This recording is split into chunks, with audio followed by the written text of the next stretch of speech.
नमस्कार दोस्तों, आदाब, गुड मॉर्निंग।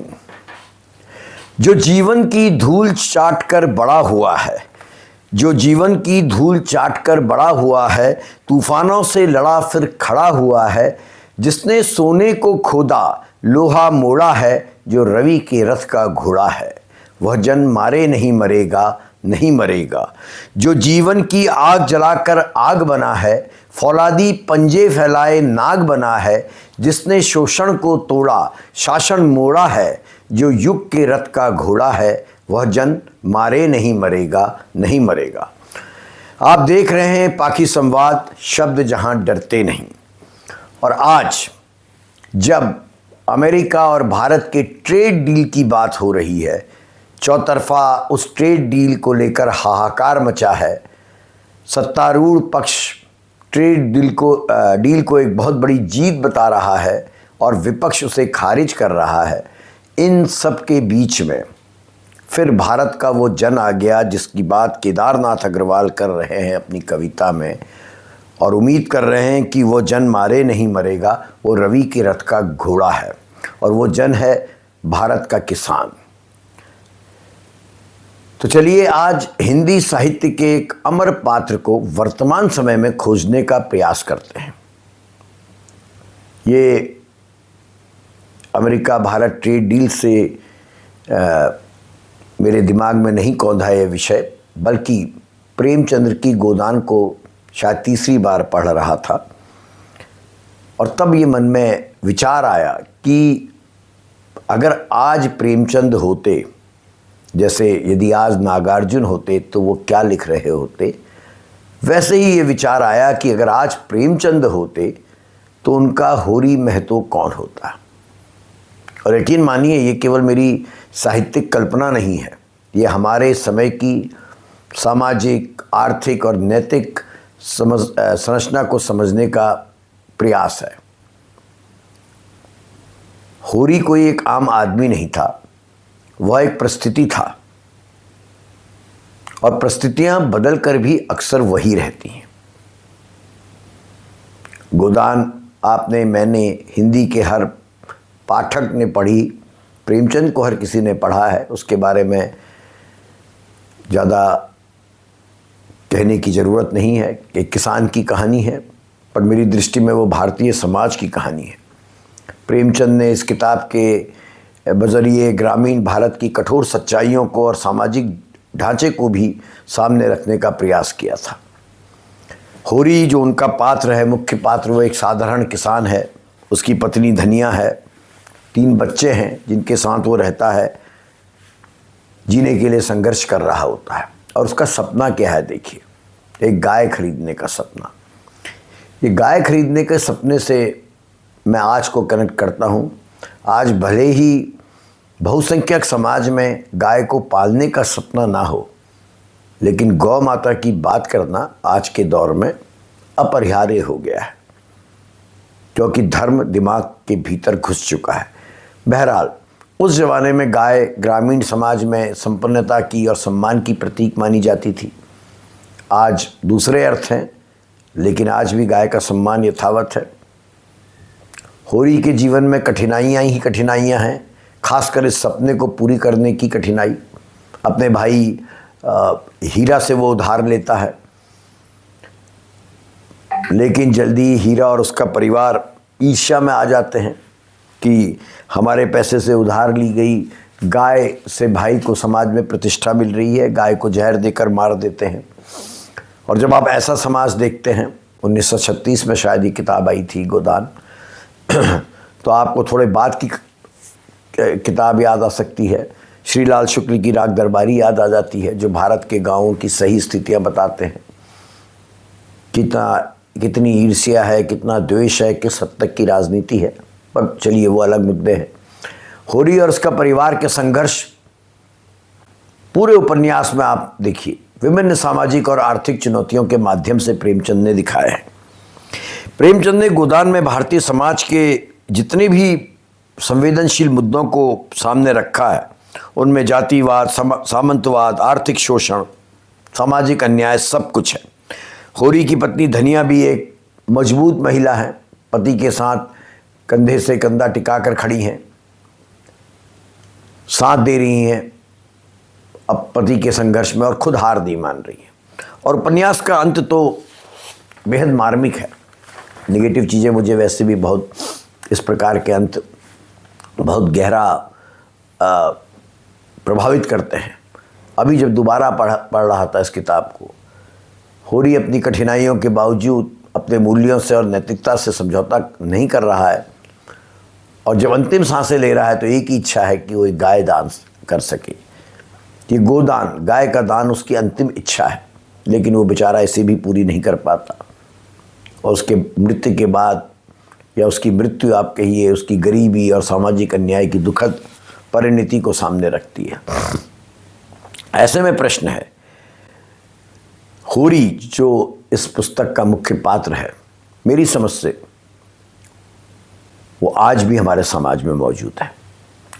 प्रेमचंद का नायक या मुख्य पात्र आलसी नहीं था, निकम्मा नहीं था, मूर्ख भी नहीं था, मेहनती था, परिवार के प्रति समर्पित था, लेकिन व्यवस्था, सामाजिक व्यवस्था या समय उसके खिलाफ रहा। उसकी ट्रेजेडी या त्रासदी उसकी नैतिकता थी, और आज भी ये सच्चाई है। जो नैतिक हैं उनके सामने मुसीबतों का पहाड़ है, जो समझौतावादी हैं वो मौज में हैं। और ये बात कहते कहते आपसे मुझे याद आ गया कि अनंत विजय के जिस आलेख पर पाखी ने पिछली बार संवाद किया था, इस संवाद में बात की थी, उससे अनंत जी बड़े आहत हैं, और उन्होंने पत्र लिखकर, ईमेल के जरिए मुझे बताया है कि मैं घोषित तौर पर कांग्रेस का अघोषित प्रवक्ता हूँ। ये अचानक याद आया नैतिकता के संदर्भ में। बहरहाल, आज अगर हम देखें तो आज भी बहुत सारे ऐसे लोग हैं, उनकी बहुत बड़ी तादाद में लोग हैं जिनके भीतर नैतिकता अभी जिंदा है। फ़र्क सिर्फ इतना है कि शोषण का चेहरा बदल गया है। तो यदि प्रेमचंद होते आज, तो उनका होरी कैसा होता, या प्रेमचंद क्या लिखते? आज का होरी वो सीमांत किसान है, वो किसान है जिसके पास थोड़ी ज़मीन रह गई है और आज भी उसके पास निर्णय लेने की ताकत नहीं है। परिस्थितियां बदली हैं। आज कॉरपोरेट्स बीज की कीमत तय कर रहे हैं, खाद की कीमत बाजार तय कर रही है, फसल का दाम मंडी तय कर रही है। एक अच्छी बात है कि फिलहाल मौसम कोई तय नहीं कर पा रहा है। जो कुछ भी इस होरी के या इस किसान के जीवन में होता है, उसमें वो आज भी कुछ तय नहीं करता है, लेकिन जो कुछ भुगतता है वो किसान ही भुगत रहा है। फ़र्क समझिए। शायद प्रेमचंद्र होते तो इसी फ़र्क पर आज वही पुराने होरी के बारे में और धनिया के बारे में लिख रहे होते। पहले साहूकार दरवाजे में बैठता था, आज बैंक बैठता है, कागज़ बैठता है, डिजिटल रिकॉर्ड हैं, लेकिन डर अब भी उतना ही निजी है। होरी तब कर्जा चुकाने के लिए जीता था, आज का किसान भी अक्सर जीवन नहीं, और ये किसानी का हर आम आदमी की कहानी है, जीवन के लिए नहीं, किस्तें चुकाने के लिए जीता है। आज का होरी गांव में नहीं मिलेगा। प्रेमचंद इसको रेखांकित करते, वह शहर की ऊंची इमारतों की छाया में मिलेगा, ईंट ढोते, लोहे बांधते, सड़क बनाते मजदूर में मिलेगा। और देखिए, स्थितियां वही हैं। शहर बनाता है पर शहर उसका नहीं होता। तब होरी अपनी ज़मीन से बंधा था, आज होरी रोजगार से बंधा है। जहां काम वहीं ठिकाना। उसके पास गांव की स्मृति है और उसके साथ साथ चल रही शहर की असुरक्षा है। आज वो हर महीने घर पैसे भेज रहा है और हर महीने थोड़ा और खाली हो जाता है। आज का गोदान, आप कह सकते हैं, उस रात का वर्णन करता जब मजदूर मोबाइल के स्क्रीन पर अपने बच्चों को देखकर चुप हो जाता है, अपनी मां को देखकर चुप हो जाता है। दूरी, डिस्टेंस भी एक प्रकार का टैक्स है, कर है, जो यही होरी, यही गरीब चुकाता है।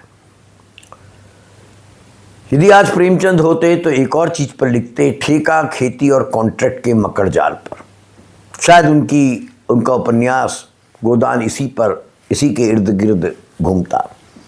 आज कई किसान अपनी ही ज़मीन पर निर्णयहीन हैं। कंपनी बीज दे रही है, दवा बता रही है, खरीद की शर्तें भी तय कर रही हैं, एमएसपी गायब है। बड़ा किसान आंदोलन हुआ लेकिन एमएसपी अभी भी लागू पूरी तरह नहीं की गई। इसलिए कंपनियां हैं जो बीज देती हैं, दवा बताती हैं, खरीद की शर्तें तय करती हैं। जो उगेगा उसका मालिक किसान होगा, पर मुनाफे का मालिक किसान नहीं है। और ये 1936 में भी चला आ रहा था। फेस बदला है, चेहरा बदला है, तरीका बदला है, स्थितियां वही हैं। नया शोषण नहीं है, बस केवल उसका कॉर्पोरेटीकरण हो गया है। अब लाठी नहीं, साहूकार की लाठी नहीं है, दबंगई नहीं है, अनुबंध है, कॉन्ट्रैक्ट है। प्रेमचंद के समय का होरी जमींदार से दबता था, आज का होरी बाजार की शर्तों से दबता है, जिसका चेहरा जमींदार की तरह दिखाई नहीं देता लेकिन चौतरफा है।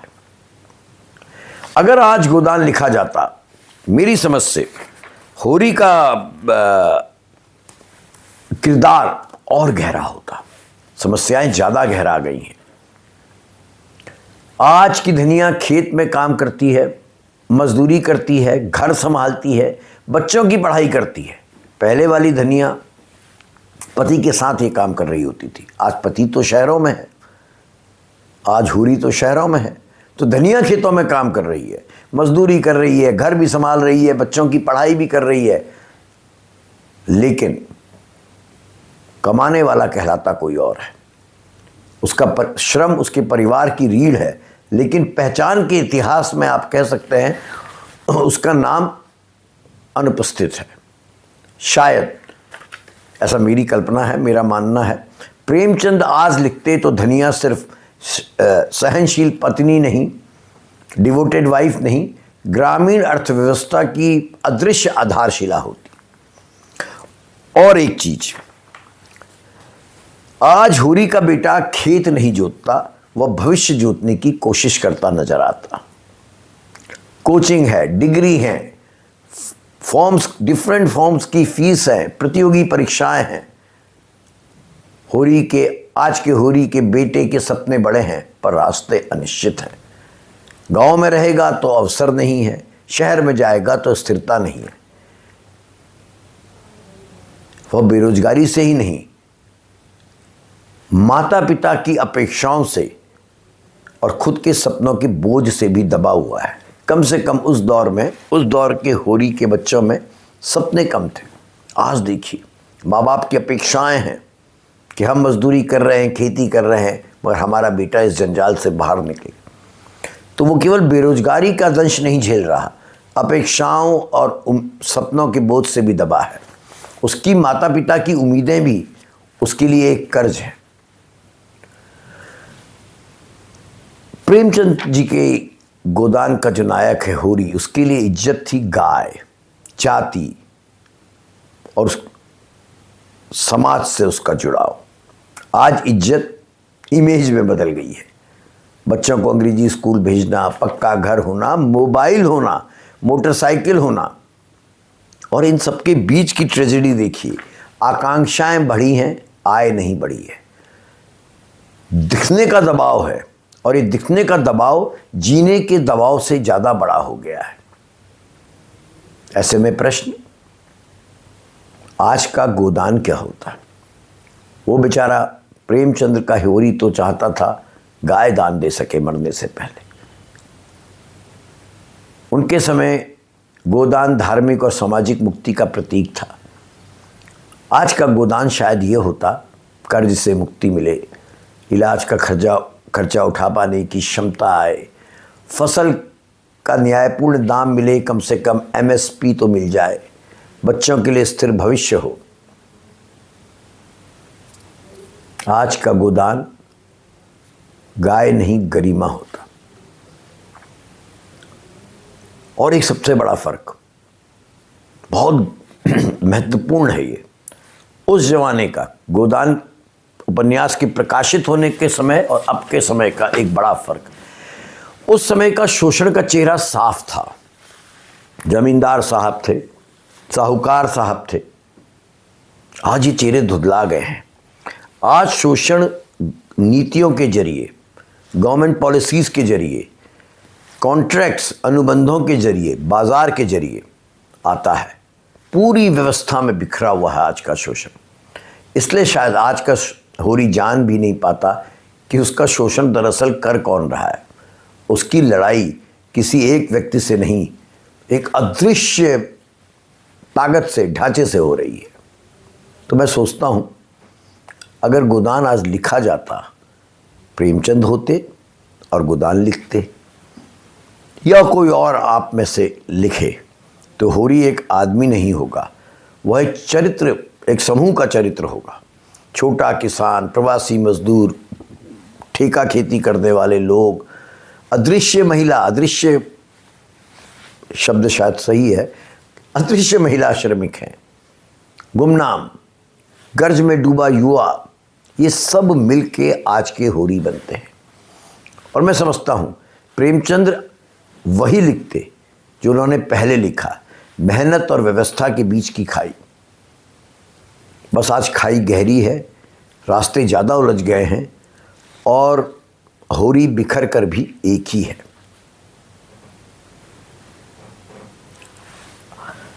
आप सबसे अनुरोध है, एक पाकी संवाद शब्द जहाँ डरते नहीं उसको सब्सक्राइब कीजिए, अपने मित्रों से कहें, अनुरोध करें। बहुत हम रोना चिल्लाना करते हैं कि हिंदी सिमट रही है, हिंदी साहित्य का संसार सिकुड़ रहा है, तो थोड़ा मेरे प्रयास में आप भी सहयोग दें। और इससे पहले जो हमने पाकी संवाद किया था उस पर भी बहुत सारे मित्रों की बहुत उत्साहजनक प्रतिक्रियाएं आई हैं, बहुत सारे मित्र लिख कर भेज रहे हैं। आपसे अनुरोध है, अपने विचार, यदि आज होरी होता या यदि आज प्रेमचंद होते तो वो आज की होरी पर क्या लिख रहे होते, इस विषय पर और आज की विडंबनाओं पर, आज के किसान की दशा पर, आज के आम हिंदुस्तानी की दशा पर अपने विचार लिखकर भेजें। पाकी के अगले अंक में उनको प्रकाशित भी किया जाएगा और आपका और हमारा ये संवाद संभवतः थोड़ा बहुत कुछ सार्थक कर पाने में सफल होगा। धन्यवाद।